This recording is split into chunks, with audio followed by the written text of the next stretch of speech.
Hello world, welcome back to our channel Devintelle.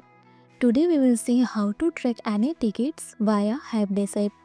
So let's see about that. You can see here a module Dev Helpdesk ticket tracking. First install this module, so click on this activate button. Now our module is installable. Go to Helpdesk app, go to tickets, and I want to track this ticket number 8.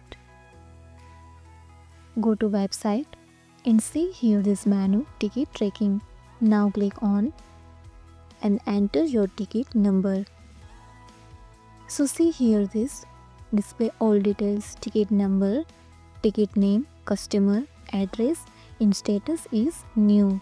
If you found this helpful, do it like, share and subscribe. Thanks for watching this video.